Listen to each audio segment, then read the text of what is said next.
You're listening to the Reality Check Dr. D. Yvonne Young, and this show has been more than interesting today.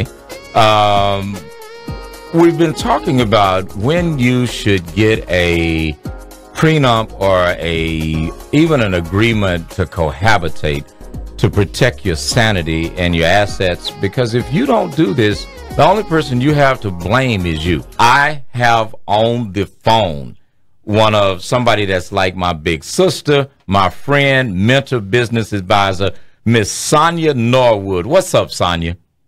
How you doing today? Girl, I was wanting you to call earlier, but we're going to pause this show right now. One of the things, and you tell me if you want to take it from this angle or just from another angle, you have watched a lot of people make dumbass decisions when it comes to relationships, getting married, not protecting their interest and assets. I want to give you 3 minutes without me interrupting you for you to give us just either an example or some advice from Sonya Norwood about when to protect your money and should you protect your money or get a prenup when you cohabitate or marry somebody. Well, as a layperson, I have to say that. Can you hear me? Yeah, we can hear you.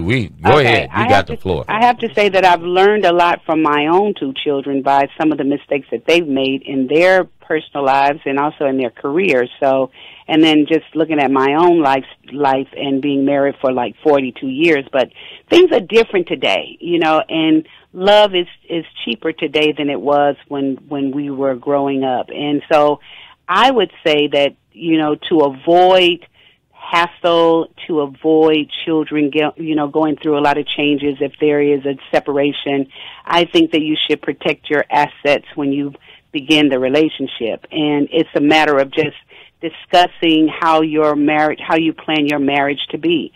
And a lot of times when we just haphazardly do something, we think that everything is going to last forever, and we want it to last forever, but sometimes it doesn't.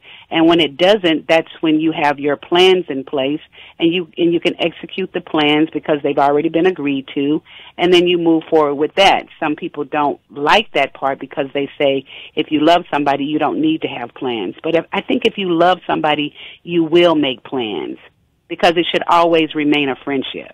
Wow. And the things you've seen, and you mentioned your 2 kids. In case you guys don't know who they are, Brandy and Ray J. And Ray J is like my dude. I mean, that's my dude.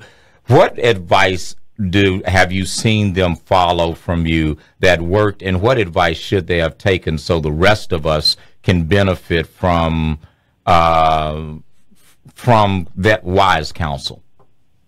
Well, let's just admit, as a mom, when you have a son, you have one standard, and then when you have a daughter, you have another. And wow. Sometimes it's on the same subject.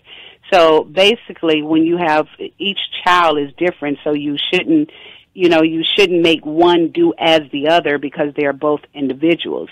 But with Ray and his relationships, you watch them over the years, and sometimes it's like up until you get to a point where you really love somebody, you got to help them determine what love really is and how do you handle the love for somebody and train them, especially in a man's perspective. My thing with him was being able to take care of your woman, being able to take care of your wife, and her not having to work, but working because she wants to and not because she has to.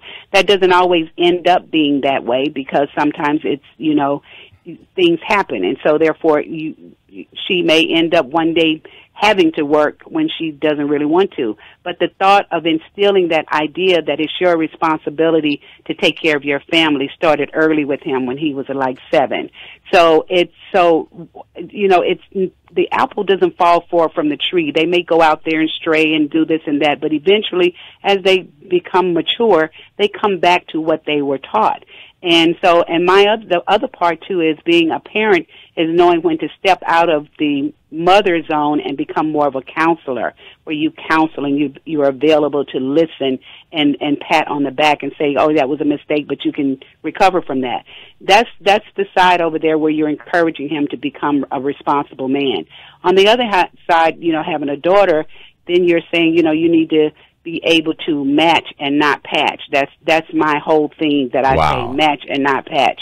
you can't bring. You have to be able to have some commonality between the two, and not just think that love is what it is, because I say it's cheaper than what it is today than what it was before. People are not willing to fight for their relationships. They're not willing to invest in their relationships. And so when you get in a hassle, everybody leaves. And so, but in the moment of that, that struggle, someone in the relationship for that moment must realize that they must fight for the relationship in order for it to last. Both can't leave at the same time. But with a woman, it's like you do look for your prince charm. You do look for someone that can be able to take care of you. None of us raise our kids to live in a world of being miserable.